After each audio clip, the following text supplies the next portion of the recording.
What up? It's on the sick one to sobriety. My name is Robin. I'm an alcoholic and drug addict. So working security, right? I let y'all know with me lying to my homie about going to work. I actually did have a job, but I just didn't have a site to go to. So I had to lie to my homie. But now I finally got the phone call that we were all that we were all waiting for inside that household was to actually go to work. And I was fucking ready. So they call me, they tell me, hey Rob, we need you to show up at Minneapolis Central Library at 8 in the morning. You're gonna meet with Trevor. He's gonna meet you at the front door. Freaking just be prepared to work your shift. And I was like, cool, I'm ready. And it's a trip because I wasn't prepared for the long bus ride. I freaking Googled it and planned my route and everything, and then it just felt like forever, because I have to take a bus from. Well, first let me tell you the get up. So my uniform consists, and what is cool is that the company provides every single thing except your boxers and socks, but everything else they give you. I got the boots. I got the sick ass cargo pants, right? Tactical pants, all the pockets, all kinds of shit, And then they give you a utility belt, and they give you your pepper spray, your baton, and your handcuffs, and they give you a bulletproof vest, and they give you a bunch of uniform shirts and a bunch of pants, right? They give you a sick ass bomber jacket, and so this is what you have to wear to every single city account. They just want you to be all geared up, and I guess it's pretty bad out there. So I remember just getting all geared out, putting my bulletproof vest on, just like feeling like sick with it. But at the same time, I was coming down off a really bad bender. I had been up for a couple of days already. I didn't have no more shit to smoke. I was unshaven. I don't even think I showered when I went over there because my logic was it's cold as fuck. I'm not really sweating, so what's the point of showering every day? Maybe like twice a week was a good shower, and that's it. Plus, I didn't have soap or anything because I was still kind of like not having money. So I mean, every single dollar went to buying a sack instead of buying shit that I needed or washing my clothes and stuff like that. So I remember just freaking throwing on my uniform, putting on my fucking jacket, and about to head out. And I remember I had a beanie that my home he gave me his retired beanie, which was just all fucking. It was all mangled. It was all fucked up. You know what I mean? Like I would put it on, and you could just. It was old. It has like that little the little pelusas on it. You know what I'm talking about? It just looks like it's all fucked up, and it had like a big old hole right here, like a cigarette burn, and it was all fucked up. And like I said, in security, you're supposed to be looking professional, shaved, nice and shaven, like I am right now and shit. But right there was the opposite. And I took off. Fuck it. I took off just like that. And it's a trip because going and catching the bus down the street from where I was at, going to downtown St. Paul, it's freezing like a motherfucker. And this time I never heard of it before in my life. Freezing rain. I've never heard of freezing rain until I got to fucking Minnesota. This rain is literally fucking freezing. Like it's cold as shit. If you get wet, ya valiste verga. And which is cool is that all the bus stops and trolley stations right there, they all have heaters for people to stand under. So everybody's like inside this like gazebo type shit, and there's like little buttons that you press to turn the heaters on, and you're just in there chilling, catching the heat and then keeping warm because it's cold. It's like 5 degrees, and then at nighttime it's like -7, -8 degrees plus the wind chill. The only way I can like the way it feels because I was all covered right, but I can still feel it on my face because I didn't have like a scarf or earmuffs or shit like that people usually have. And the only way I could like explain how it feels on like when the wind chill hits your face that cold is if you have a tattoo. Just imagine getting a tattoo on your face, like the needles. You know what I mean? Just like the needle just sticking into you like nonstop. Like that's to me that's how it feels. So, anyways, I bust this mission. I catch a bus to downtown St. Paul. From there, another bus to downtown Minneapolis. From there, a fucking trolley to I don't know what trolley station, and then from there I could walk down to the Central Library, Minneapolis Central Library. And this building is huge, like huge, humongous. It was like I don't know how many floors. I don't remember how many floors, but it was a lot. And I remember that dude. And I got there early, because Tweaker got to be there early. It's like, no, this time it was my job. I wanted to work. And I remember I met the dude, and he's like, "Oh, you're Rob," and I was like, "Up," and he just looked at me like, "Oh, like no, my I can't believe this and this motherfucker," you know. And it's like everybody knows that. I mean, every security guard knows out there that there's a lot of fools like me that you're just like, you look at them and they're like, "No, mames," you know, like this was a piece of shit, like you know. And so I get with him. Mina is a cool ass white guy. We start the training. We're walking around this huge ass building, and I'm just like, what? And I'm fucking sweating bullets, all fucking my lias and shit, because I have my jacket on, I have my beanie on, I have the bulletproof vest on, I have my uniform shirt on, I have a fucking undershirt, and I have fucking sweats on, and then my uniform pants, and I'm just like, valiendo gas, hot as fuck in there, and I'm just going with it, and then we're just walking around, meeting all the other security guards that are working like different floors, and it's just, and it's what is it like? And during the wintertime is where all the homeless hang out to keep warm. So that's mainly what you're doing is you're a babysitter for all the homeless people because the homeless people pasan de verga. You know they want to just sleep there. You're not allowed to sleep inside the library. You know you can't. It's just not allowed. It's one of the rules. It's like when you're supposed to be like using the facilities if you're gonna be in there. So that's pretty much what you're doing is babysitting homeless, babysitting kids, because the kids are passing the verga throwing snowballs and shit at you, and then they're fucking badass kids and shit. And I remember just walking around, and then what a really random like side note, random fact is that they had a very extensive library on Playboys from 2015 back down to the 80s or some shit like that, like 90s or 80s. And it was just all stacked up right there in orders. Obviously, they don't put them out, but they fucking had it. And I was like, well, it's some back room type shit. And I was like, me maniacs, go back in there, pull one up real quick, and nobody will know the difference. So I'm with this dude. We're walking around, we're training. I'm just fucking hating life because I'm all sweating and I'm on my Malia. I thought library job was just gonna be just sitting down, kicking in, watching a door, like you know. But it's not. It's just constant patrol. It's just constant. You just keep walking around, and it was alright for my first shift. You know, first day. Like, the guy was super duper cool. He asked me, you know, he's like, "Hey, where do you live at?" I told him St. Paul. He's like, "I'm heading that way, fool. I'll drop you off." Well, he didn't say fool, but he's like, I'll drop you off," and I was like, "Cool." I had him drop me off close to the Connect's house because that I had $20 on me. I remember, and he's like, "You live right here?" And I was like, "Yeah, I live around the way." He's like, "Okay, cool, man." He was like, see you tomorrow at work." And I was like, "Yeah, I'll see you." And I went straight to the Connect's house. I was all excited. I was telling the Connect, "Yeah, fool." I'm in my uniform and shit, getting a fucking sack from the Connect. And he kind of looked at me. He's like, "Hey, fool, you got a job?" And I was like, "Yeah." He's like, "That's what's up. That's what's up." And he served me real quick. And I was like, "All right, man." I was all nice with him too. I was like, "All right, man, I'll see you next time." He's like, "Yeah, I know. I'll see you next time." And I walked around in my uniform like nothing, you know. And I felt like I was like untouchable. Like people were like, if the cops see me or something, they'd be like, this was just going to work or whatever, you know. And I was excited about the first day. I went home, smoked out, chilled. Then I went back to work, and it was just like that. I was really repetitive at that central library, just busting missions there, busting missions back. It was each mission was about like an hour and a half to 2 hours, just depending on the time of day, if I got out at the right time or whatever, you know.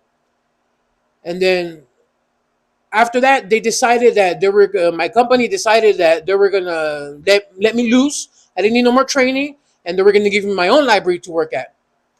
I don't remember where this library was at, but it was just in the Hennepin County area and Minneapolis area. Um, so it was a mission, right? It was like it used to take me 2 hours and 45 minutes to get to work from where I lived in St. Paul to that library, and I used to work about 10 to 12 hour shifts. So I would be gone. Oh fuck! I would be gone since like 6 in the morning to and I get home like at 10 at night. And I remember just going to work, and then just one random day, I'm like bored as fuck, you know. I'm like kind of coming down. I'm like going through withdrawals, and I'm just walking around, and then walk into this back room, and I seen like an old raggedy ass beat down person there, and it just looked like it was like belonged to a fucking homeless or something like that. It was just all fucked up. So I was just like, let me see what's in here. You never know. You never know what you can find in these things. So I got the purse, opened it, and there was like a bunch of shit and there was a bunch of things, you know. And I find the wallet, and I was like, this wallet looks kind of brand new. Like, what the fuck? Like, and I opened it, and like the ID was there of the lady. I was like, oh fuck. And I checked for the money. I fucking took $20 out, and like it was like she had like a 20, a couple fives and those and ones, and I was just like, so I took the 20, and then I looked at the ID again. I was like, it's the fucking librarian. Oh, man. And then that it's a big, and where I worked at, it was a 2-story library too, and it had all kinds of shit going on in there for kids, for adults, classes, all kinds of shit. And I was like, fuck, I'm coming up on the librarian. Fuck it. Oh well. I put her purse back and I walked out. And I never heard any complaints about it. I never heard anything about it. I was like, cool. Got away with it. And then, past a couple weeks, I'm working there. I find the wallet. Oh, the hell yeah. I get the wallet. It's all sneaky. Like, sneaking like the cameras ain't watching me. You know what I'm saying? But I'm like, oh, I have access to the camera, so it's whatever. But I didn't know that the big wigs at my company also had access to those cameras. Well, obviously, right? So I get the wallet, I take it to the back where I know the cameras don't face, and I open it up, take the money out, which is only $10, and I throw it on the lost and found thing. And so then I'm doing my fucking patrol, segundo, and I'm just excited, like fuck yeah, I'm about to come up, $10, buy a sack, chill. And before I know it, some kids are fucking walking around looking for a wallet, dog, and I was like, no. And eventually, it was a little kid asked me. He's like, "Hey, sir, hey, fat man, did you find the wallet?" And I was like, "Oh, you lost the wallet?" I was like, "You lost the wallet?" He's like, "Yeah." And he looked like all scared and nervous because maybe his mama was gonna fuck him up for losing the wallet and the money. I was like, "Oh yeah, actually, I found one." And I handed him the wallet, and he put it in his pocket, and it went like that. And when I got off of shift, I went home the next day. My company calls me, my manager calls me. He's like, "Hey, Rob," he's like, "Did you find the wallet yesterday at the library?" I was like, "Yeah." I was like, some little kid came to claim it, and I was like, "You can see it on the camera." He's like, "Yeah, yeah." He's like, "Actually, but we did check the camera." He's like, "We saw you grab the wallet, walk to the back, and then eventually come back out with it when the kid asked for it." And I was like, "Yeah, that's what happened." He's like, "But the thing is, there's money missing from the wallet, and the kid's mom is blaming everybody that works at the library. So we just want to know, did you accidentally take it? Did you accidentally get it or something like that?" And I was like, "Come on, man, no, I didn't do that." He's like, "Well, the librarians, they all chipped in the $2-3 each to give back the $10 to the kid, and well, they want to make an official complaint on you, and they kind of don't want you to go back there." And I was like, "Well, it's like that." And I was like, "I didn't even do nothing, if anything, I was the honest one and give them back the wallet." And they're like, "Yeah, they're just having the bad vibes from you, so they don't want you back there no more." I was like, "Whatever then." I was like, "I get it." I was like, "So what now?" They're like, "Well, we actually need you to come to the freaking office so we could give you a write-up." And I was like, "Go to the office?" I was like, "Dude," I was like, "You want me to go to the office, travel on the bus for over 2 hours just so you can write me up?" I was like, "I can't do that." I was like, if you come pick me up and drop me back off, then I'll do it. But if not, I'm not going." Then they're like, "Well, you have a shift tomorrow at whatever library. We'll meet you there." And I was like, that's the way it should be. And yeah, sure enough, they went over there. They gave me a write up, and I was just like, fuck. Oh well, I got away with $10. Actually, I got away with $30 in total this whole time. And I remember doing some like these other little things where I found like debit cards, and I was trying to order stuff, but it just wouldn't go through. I was just being scandalous as fuck. I was just being a fucking tweaker, honestly. I was just being a straight up fucking tweaker. And like eventually they kicked me out of that library where I came up on that money. I worked at just different libraries. At one library that I would go to, like I called it my come down library because it was like not busy at all, and it was the morning shift, and I'd be all fucking malias coming down. So what I would do is I'd lock myself in the employee bathroom and go to sleep for like an hour or two, and and then I remember like I would like get phone calls from my fucking from my manager saying like, "Hey, Raleigh, how come you're not doing your rounds? Like the librarians are saying they haven't seen you," and I'm like, "I'm right here. You guys are tripping. Like you guys can see my location. I'm right here." They're like, "Yeah, we know you're there, but what are you doing?" And then they would check the camera, see that I'm not around and shit. Like, so I just started like burning myself out. Then it came where it was my last day of work. I was super duper coming down, super withdrawals. I had money in my pocket, but I knew I had to go to work. I don't want to be at work. And I just remember, and they sent me back to that library where I had came up on the money from.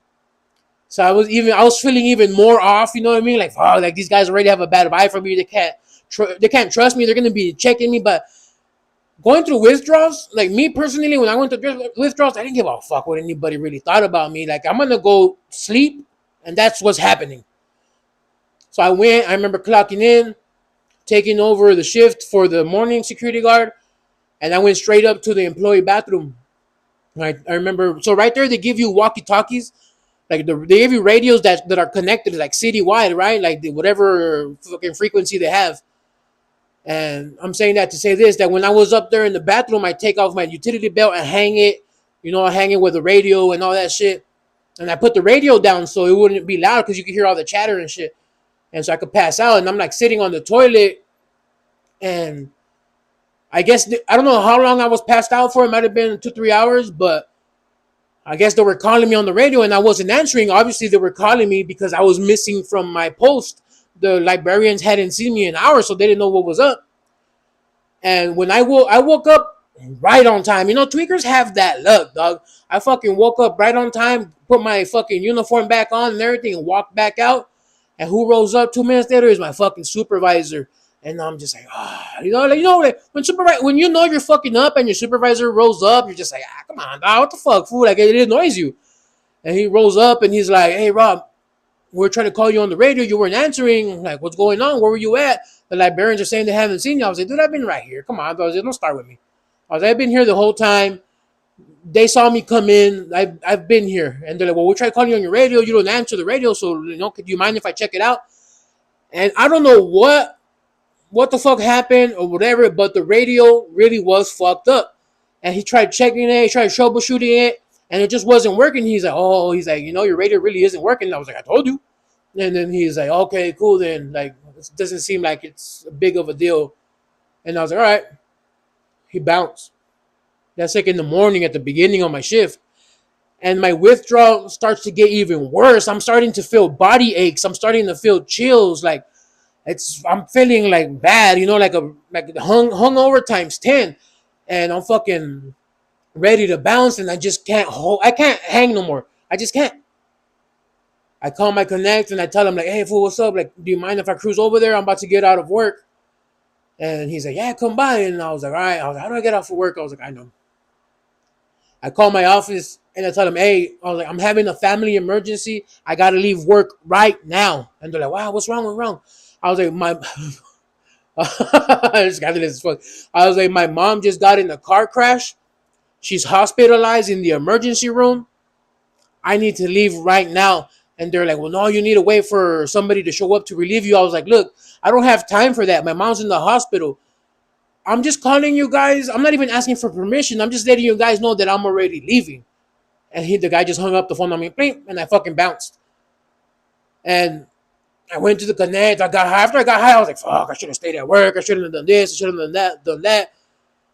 And so they gave me a stipulation to come back. Like, my company they still were down to give me a job. They were still down to let me work. But all I had to do was show proof. Some type of proof that I was at the actual hospital with my mom. They didn't really want a picture of my mom, but they wanted like just a picture of me in the hospital with somebody, or they wanted just some type of proof. And you know what I mean? And I didn't have it. I tried coming. I don't know how illegal this is, but I tried coming up with a fake doctor's note and shit like that. And I sent it to them, and they're like, yeah, it's not good enough, dog. Like, this is fucking first grade type shit, kindergarten, tweaker type shit. I was like, fuck. And they're like, actually, you know what? We're just going to ask you to return your uniforms, dog. I was like, fuck. Lost another job. Whatever. The fucking story of my life. And it took me like about 2.5 weeks to return the uniforms until they fucking threatened me with fucking that if you don't return the uniforms, we're going to count it as stolen and we're going to have to report it. And I was like, chingados. I was like, fuck you then. And I ended up having my homie's cousin give me a ride all the way over there and fucking to return my uniforms. And that's how I lost my first job, like actually getting fired instead of quitting like I did in FedEx. That's how I got fired from my security job. And after that, life in Minnesota just went downhill.